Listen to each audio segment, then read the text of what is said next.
दिन की सबसे बड़ी खबर आज आई मारुति के नतीजों से निकली खबरों के बाद। कल दरअसल मारुति के नतीजे आए। नतीजों में ये कहा गया कि मार्च तिमाही में कंपनी का जो शुद्ध मुनाफा है वो 42% बढ़कर 2671 करोड़ रुपए हो गया। लेकिन इस बीच देश की सबसे बड़ी कार कंपनी मारुति सुजुकी के चेयरमैन आरसी भार्गव ने कहा कि वित्त वर्ष 2023-24 के दौरान छोटी कार के बाजार में उन्हें कोई ग्रोथ नहीं दिख रही है, क्योंकि लागत बढ़ने की वजह से छोटी कारें महंगी हो गई हैं और छोटी कारों को खरीदने वाले जो लोग हैं, जो वर्ग है, वो इनसे फिलहाल दूरी बना रहा है। सर, भारत का बाजार दरअसल छोटी कारों का बाजार है, आप पहले भी कहते रहे, हमने एक इकोनॉमिक में चर्चा भी की थी जहां मध्यम वर्ग की बात करते हैं। अब ये टिप्पणी कितनी महत्वपूर्ण है? देश की वो कंपनी जो 10 में से 7 कारें छोटी बेचती थी, उसके चेयरमैन जब ये कह रहे हैं।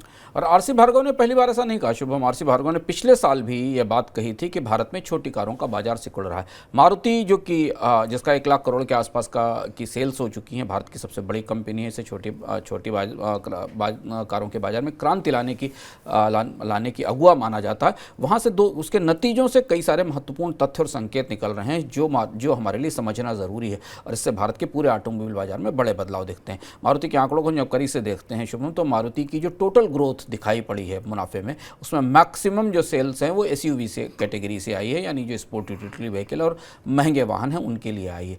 जबकि जो पूरा छोटी कारों की बिक्री का हिस्सा है मारुति के पूरे रिजल्ट्स में, वो पूरा फ्लैट है, उनमें कोई बढ़ोतरी नहीं दिखाई दे रही है। यहाँ अब भारतीय बाजार धीमे धीमे पूरी तरह के शेप की तरफ बढ़ रहा है, जहाँ ऊपर के वाले हिस्से के लिए कंपनियां कारें बना रही हैं और वहीं बिक्री दिखाई दे रही। नीचे के हिस्से में जहाँ जिन्हें कारों से एम्पावर किया जाना था, जो ऑटोमोबाइल की क्रांति होनी थी, वो सिकुड़कर ख़त्म हो रही है। उसकी 2-3 बड़ी वजह हैं जो आरसी भार्गव ने भी अपने पिछले बयानों में कही और जो रिजल्ट में साफ साफ दिखती है। एक तो छोटी कारों की कीमतें तेज़ी से बढ़ी हैं, कच्चा माल महंगा होने के कारण, चिप्स के कारण, टैक्सेशन तो है ही, और इनके कारण भारत में छोटी कारें सामान्य पिछले 2-3 सालों में काफ़ी तेज़ी से महंगी हुई हैं। दूसरी, जिन लोगों को छोटी कार खरीदना होता था या जिन्हें अपने जीवन स्तर को बेहतर करने के लिए आगे आना था, उनकी कमाई में कमी हुई है। दूसरा महत्वपूर्ण फैक्टर है, आमतौर पर माना जाता था कि लोग जो बाइक पर चल रहे हैं वो अपनी ज़िंदगी बेहतर करने के लिए छोटी कारों की तरफ जाते हैं।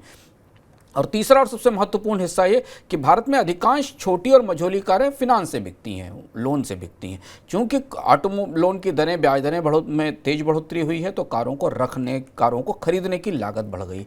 और चौथी और अंतिम बात ये कि ओवरऑल फ्यूल के चार्जेस बढ़ने से, ईंधन महंगा होने से, टोल महंगा होने से, पार्किंग की चुनौतियों के कारण एक सामान्य मध्यम वर्ग के लिए छोटी कार खरीद पाना उसकी पहुंच से बाहर होता जा रहा है। कंपनियों ने ये बात सुन ली है, देख ली है, समझ ली है, और इसलिए अब मारुति जैसी बड़ी कंपनी जो छोटी कार के जरिए भारत पर राज कर रही थी, वो अपनी पूरी उत्पादन व्यवस्था में बदलाव करने जा रही है। जो संकेत दिया आरसी भार्गव ने, उस संकेतों का मतलब है कि मारुति अब छोटी कारें कम से कम बनाएगी, छोटी कारों का बाजार सिकुड़ता जाएगा। कंपनी अब उन्हीं कारों का उत्पादन करेगी जो महंगी हैं, बड़ी हैं, 15 से 16 लाख रुपए से ऊपर की हैं। तो आपको वॉल्यूम टर्म्स में कारें कम बिकती दिखाई देंगी, जो अच्छा नहीं है भारत के ऑटोमोबाइल उद्योग के लिए। वैल्यू टर्म्स में महंगी कारें ज़्यादा बिकती दिखाई देंगी। महंगी कारों की संख्या कम होगी, टर्नओवर ज़्यादा होंगे। छोटी कारों की संख्या ज़्यादा थी, टर्नओवर कम थे, और उसके जरिए ही भारत में ऑटोमोबाइल क्रांति आई थी। उस क्रांति में डीलर भी शामिल थे, उस क्रांति में लोन्स भी शामिल थे, और उस क्रांति में एक बड़ा सर्विस नेटवर्क भी शामिल था जो उसके साथ तैयार हुआ था। ये बड़ा रीसेट है जो छोटी कारों के बाजार में हो रहा है। सर, इस बीच कंपनी की तरफ से ये भी खबर आई कि कंपनी एक नया प्लांट लगाने की भी, हाँ, ये दिलचस्प चीज़ है कि मारुति ने छोटी कारें बंद करने की, छोटी कारों के उत्पादन में कोई बढ़ोतरी की उम्मीद नहीं की, और संकेत ये दिए कि उत्पादन को ऐसा ही रखा जाएगा। लेकिन इसके बाद भी कंपनी अपने एक नया प्लांट लगाने जा रही, और इस नए प्लांट लगाने की तैयारी शायद 2 वजह से हो रही है। उसमें सबसे बड़ा फोकस निर्यात पर रहेगा। इस बात की संभावना है कि खरखौदा में, हरियाणा में एक नया प्लांट आएगा। इस प्लांट से मारुति अंतर्राष्ट्रीय बाजारों के लिए करीब 800 एकड़ का में ये प्लांट होगा, जिसमें 2.5 लाख यूनिट्स पर एनम की, साल में करीब 2.5 लाख यूनिट्स बनाने की क्षमता होगी 2025 तक, जिसे बढ़ा के 10 लाख यूनिट किया जाएगा।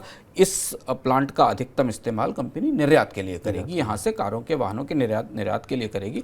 नए प्लांट पर काम शुरू हो रहा है। तो ऑटोमोबाइल सेक्टर के मार्केट में एक और बड़ा शिफ्ट इस फैसले से दिखाई देता है। भारत में पहले कंपनियां भारत में कार बेचने के लिए संयंत्र लगाती थी। मारुति जैसी कंपनियां अपनी क्षमताएं अंतर्राष्ट्रीय बाजार में कार बेचने के लिए लगा रही हैं, क्योंकि भारत में जिस कार बाजार की हम उम्मीद कर रहे थे, छोटी कारों के बाजार का, वो अब सिकुड़कर ठंडा पड़ रहा है।